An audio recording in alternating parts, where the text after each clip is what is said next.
So, yeah, I think that, one of the mistakes that I see people make in both doing sales and managing sales is not being clear about what the outcome needs to be. What's the strategy?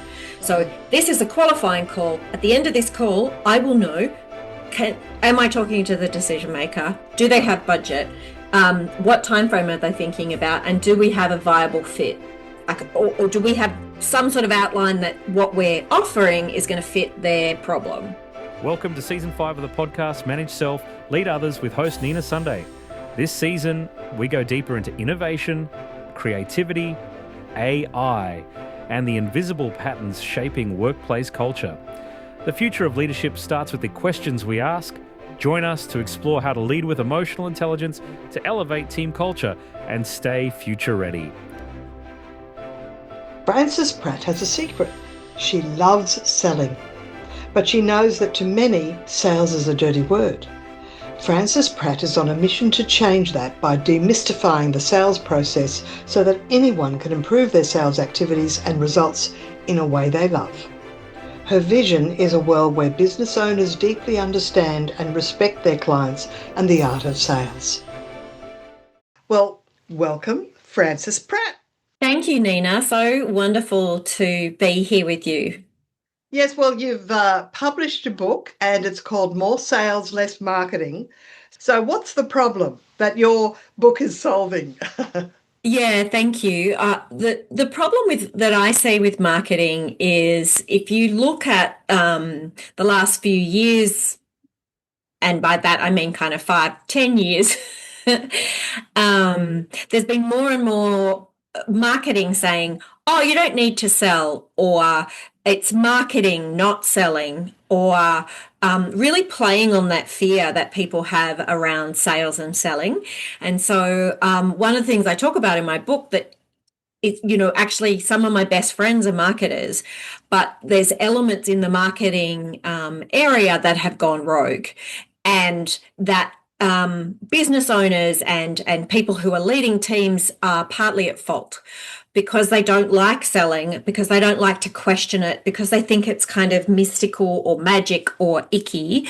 They don't look into it. And so they're ripe for that. Oh, well, don't worry, you don't need to sell, just do the marketing. And I think marketing brings in the clients, but then when they come in, you need a process that will actually move them to engage with your organisation. 100%. The other side of the same coin. Yes. Well, I say to people, sales and marketing are sisters. They're related, but they're not the same. Now, I sometimes get inquiries from prospects that are looking for either customer service or sales or something somewhere in between. And they'll say to me, yes, well, our people have to sell, but we didn't hire them as salespeople. They were hired as customer service operators. And I go, well, that's almost bait and switch, isn't it?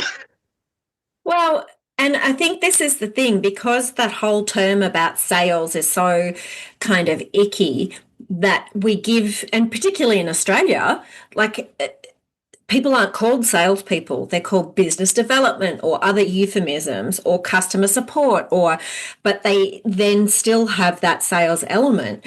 Even within the professional services, you see consultants and lawyers and accountants, as they progress in their career, they're asked more and more to bring in clients, and that is selling, but nobody ever teaches them how to do it. And so there's this real sink or swim, which is really unfair. Well, yeah, because they're not even doing, having meetings where they say, this is Jack and Jack's getting the top sales. Jack, what are you saying? What are you doing? They're not sharing the knowledge. And I'll tell you something, I was flown over to the UK to deliver a 2-day program where they flew in their salespeople. It was an Australian company with a UK arm, but they flew in their people from continental Europe. And one of the little comments at the side was, look, our sales manager, all he says is, hey, guys, you just got to sell more. And they're going, well, give us some tools, give us some mindset, give us some, Yeah. Yeah. a positive roadmap, which is what I Yeah. gave them. They were really pleased. Yeah, Oh, and that's obviously so good, Nina. you do too. You do too. Yes. Yeah, Yes. And yeah, so I love working with sales teams, but equally I love working with people or teams that think that they hate selling and being able to turn them around. And to me, that looks at three key areas, like yeah. what are we thinking about when we think about sales? Mm. What wrong impressions, like, that yucky, icky, pushy used Yes, car salesman idea. Then, if we're going to flip that around and say that actually selling is helping someone make a great buying decision for them, that's a so it's an perfect act of perfect service. definition. Because Yeah, if you thank don't you. help them, they'll make the wrong buying decision. Surely you're proud of your Right. product or your service. Yeah. Well, but even if they don't buy from me, maybe the right decision is that they're not going to buy from us, and that's a good outcome too. Well, that's right. If it's not a Um, good fit, yes. right, right. So, so once we've listened and we've actually understood and we had that mindset of helping, then we have to do the right actions. So what are the things that are going to help that person on the buying journey? How do we make that buying journey the most eloquent, efficient, beautiful, successful? And the success is the fluency through the process, not the outcome. We want the right people saying yes to us for the right reasons. Absolutely. And Mm. look, I read that you said that sometimes you ask at sales teams that you're working with, tell me about a great sales experience, and their minds go blank. That's not right, is Right. it? No, no, no. It's so true because um, if when people associate selling, they don't think about the great buying times that they've had. Right. And so that's that flip, right? So if we say it's not selling, it's actually helping someone buy, then suddenly everyone has a story, right? Everyone says, "Oh yes, I walked into this shop and I needed this particular thing, and the person was so helpful, and they really understood me." And they step out all the things that great selling is all about, Mm. and so that's part of the mind flip that I help them with. I worked with a concierge team from a big shopping complex, and they were being asked to sell the gift cards. And they Ah. felt that, well, that they were worried about the wallet of the customer, they wanted to protect their wallet. And we were able to point out that wouldn't it be better if they bought the young person who they don't know what they want? These might be mature people buying for a younger generation. Give them a gift card and then they can go to any store. You're there to sell, you're there to help them find With a a good problem. solution. Yes. Amen. But I think that's so important. And I think that so often we associate selling with making someone do something, like making them spend money that they don't have. That's right. Um, And right? And that yeah, feels like manipulation, but you don't right. know people's situation. No, and when I spent a lot of time in IT sales, and when I was working with my technical folk, they would say to me, "Oh, but I'm not sure the client can afford it." And I would say to them, "Listen, it's not your job. That's the client's job to decide. Your job is to tell me what you think they should have and why. Mm, It's my job then to present that to the client in mm. a way that explains, not convinces or manipulates, but explains what each of the elements are that we're putting together.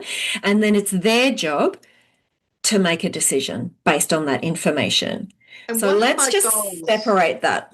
That's right. One of Mm. my goals for this episode is to give managers who may or may not be great salespeople the ability to manage their sales team or their team that has to sell. Because the other thing is, I sometimes speak with managers who say, well, I don't have to sell. And I think the psychology of the salesperson is such that they really only respect the manager if the manager shows they can at least be adequate with a sales process. Would that be right? Yeah, Or can they I don't know. I abdicate it? think, well, I think you can abdicate it as long as you understand it. Which is then So, delegating it.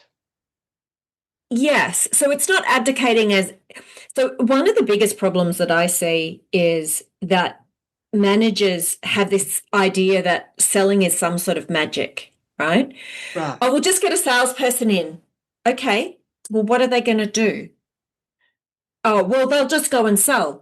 Oh, okay. So what tools have you got for them? Mm-hmm. No, no, no, we don't have anything. They'll just create those. Oh, so are they marketing people or salespeople? Like, you know, that they have this idea that it's kind of magic, that they'll just wave a magic wand and suddenly all these clients will march in. Well, I think that that's a real trap because you can't manage what you can't see. That's right. And so instead, I would rather set up a process whereby we really understand who our client is, how they want to buy from us. What does that culture feel like? Is it about facts? Is it about, spreadsheets and blah blah blah? Is it about storytelling? Is it about caregiving? What's the essence? What's the cultural element? And then what are the activities that are going to we're going to use that culture in these activities to take people through the pipeline, and then we get to manage the outcome. The problem with just focusing on the outcome is there's no understanding of the other elements. And so then salespeople are blamed for, oh, well, you've brought in clients we don't like, or you've sold the wrong thing. Well, that's because my manager just tells me to sell anything. And what's your background in sales? What's your uh, I accolade, if you like? Yeah, so I spent 17 years in IT, in sales. Right. So that was selling, running sales teams, part owner in an IT business, running the sales team, Well, when you're developing an owner sales of a business, strategies. you've got skin in the game. Oh, yes. And then 15 years ago, I started my own business. Right. So while I was working full time, I also did a graduate certificate in change management and an MBA. And so I brought all of those tools into now helping people understand what great selling looks like. How do they do that in their business? How do they better understand who their clients are and how they buy? And then how can we sell in a way that helps those people in that buying So you've got process? a very robust foundation, Francis, which is wonderful to hear. Now, Thank one you. of the important pages, page 200, in fact, questions Oh, that need to be 200. answered by the end of the first meeting. Yes. Going, well, now there are two. Well, the first conversation, because not all sales is done with one-on-one meetings. Sometimes No. it's a virtual meeting. I find my clients or prospects are a bit afraid of a virtual meeting, and they much prefer the telephone. Oh, Yeah, oh, okay. Isn't that interesting? it just depends on So the familiarity, you see. yeah, yeah, yeah. So, the thing I really like face-to-face meetings because 56% of communication is completely nonverbal. So you get some of that in a video call, but not all of it, and you lose all of that when you are on the phone. So you're relying on the words, which is just 7%, and then tone and pace and those sort of intonation and other things. So you really do miss a lot if you're just using the phone. And I'm not saying don't use the phone, but to me, face to face is the best. Then a video call, then phone, and then lastly, emails Well, then you or actually have to weigh up words. the opportunity cost of you could probably do maximum 12 face-to-face meetings in a week, whereas you can do 12 12 phone calls a day or way or even more than that. Yeah, yeah, yeah. No, no, absolutely. So I'm not saying go and see absolutely everybody. Obviously, if you're spending the time to go and see someone, that's worth, let's just call it a Well, thousand you've already dollars. qualified them, but at some point, Correct. yeah. Absolutely. Mm. Absolutely. Yeah. One of the mistakes that I see people make, in both doing sales and managing sales is not being clear about what the outcome needs to be. What's the strategy? So Mm, this is a qualifying call. At the end of this call, I will know, am I talking to the decision maker? Do they right. have budget? What time frame are they thinking about? And do we have a viable fit? Or do we have some sort of outline that what we're offering is going to fit their problem? Well, that do we Um, have budget question. Do you know, 9 times out of 10, I will ask, have you been assigned a budget for this? And they'll say, no, we haven't. And I'm not sure they're telling me the truth because I just well, willing to tell me what the budget is. Maybe so I'm asking it. Well, maybe you're not talking to the decision maker. So maybe the person you're talking to hasn't been given a budget allocation. So Mm, if people answer me with that response, my next point of call is to say, oh, okay, so but can you give me an idea of other consultants or other speakers or whatever it is that you're doing, that you've engaged in the past, what type of figure has that been? So there are certain things you have to know, which is there a budget? Are you talking to the decision maker? But here, how do you flip it so that you say, well, in that case, when can I speak with the decision Oh, maker? no. So you've got to be careful. So Yeah. if you know you're not talking to the decision maker, so I don't overtly say, so you're not the decision maker. Oh, that'll be Right. terrible. So instead, I like to say, okay, so, thank you so much for meeting with me today. Can you run me through the decision-making process? Oh, that's a nice closing question. I mean, to close the meeting with, yes. Yeah. So, oh, well, I've got to be, I'm talking to three people and then it's got to go to my manager or whatever, right? You say, oh, okay, great. So just thinking about, what we've talked about today and the key elements that are A, B, and C that you've already got from them. What are the elements that your manager is looking for? Because Right. they will know, they will be given some criteria. Mm, So what you're doing is clearly asking them to stretch out their thinking rather than I want A, B, C. Okay, so why is A important to your manager? Why is A important to you? So that you're really teasing out those levers so mm, that you can much better present an idea that is likely to have credence with mm. both the person that you're talking to and the decision maker. I do want to get into follow-up because that I'm Oh, I just love wondering follow-up. if do most business development executives give up too soon? Um, yes and no. Right. Because you have to know Put when in to each give up. camp. Well, I think the biggest mistake I see is that people don't keep control of the sale. Right. So if you Yes. and I are having a sales meeting and I'm the salesperson, then at the end of the meeting I say, Nina, thank you so much. Here's what we've covered off today. I've said that I will get you a proposal or whatever the next step is. I will do that by Friday or Monday or Mm, whatever.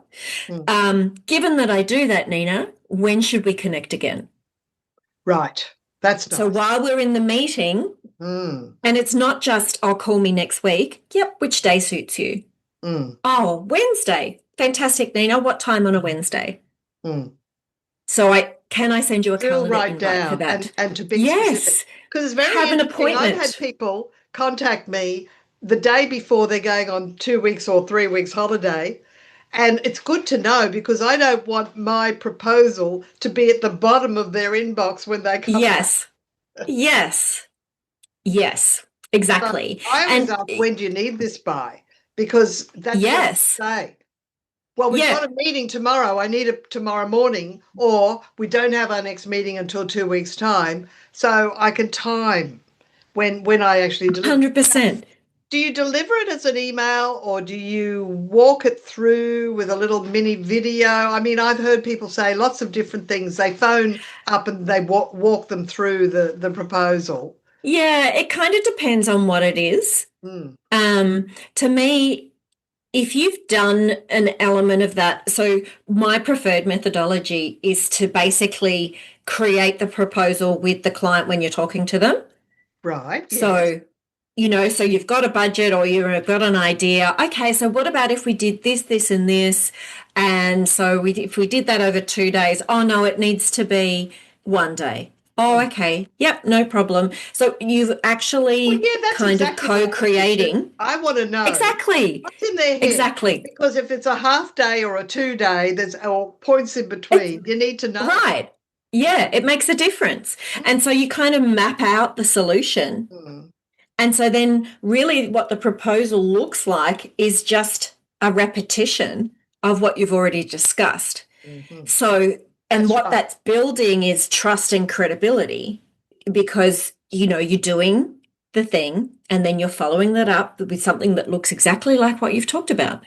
And it represents not me and what I can do, but the proposal represents my client. We've moved more away from closing questions to call to action. And so do you have a favourite way of asking for the business? Because some people forget to ask for the business. Yeah, so I like to, just like we talked about, start with them. So as I said before, I've agreed when I'm going to send the proposal. I've agreed when we're going to talk about it. So then it's a call, it's an appointment rather than I'm chasing someone. And then I say, hey, thank you so much. Great to connect with you again. As you can see in the proposal, and then I tell their story. When I first met you, this was the problem that you talked about. We discussed these ideas as a solution, and I've put that into a proposal for you. If you just think about how I've described your problem and how I've described the solution, would you have any questions about that? Thank you so much, Frances. It's been a very interesting speaking with you today. My pleasure, Nina.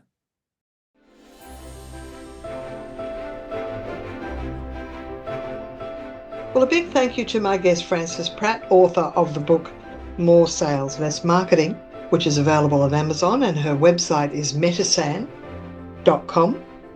METISAN. The info will be in the show notes. And if you want to explore more of Frances Pratt's ideas, go to Amazon to get her book. And my name is Nina Sunday, and this is the Manage Self Lead Others show. And tune in, we have more conversations coming your way in the future. All the best. Manage Self Lead Others has launched the book. It's available on Amazon in paperback and Kindle.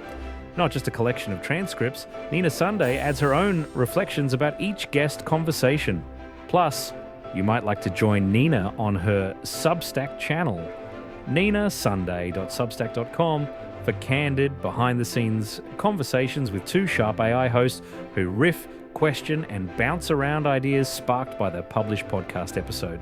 And if you're looking for a conference speaker or workshop facilitator who can up-level your team in Australia or around the world, visit brainpowertraining.com.au or ninasunday.com. Until you tune in next time.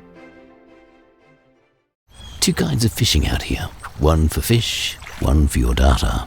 Hackers try to hook you, but Cisco Duo keeps every user and device protected. Cisco Duo. Fishing season is over. Learn more at duo.com.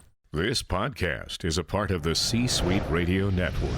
For more top business podcasts, visit c-suiteradio.com.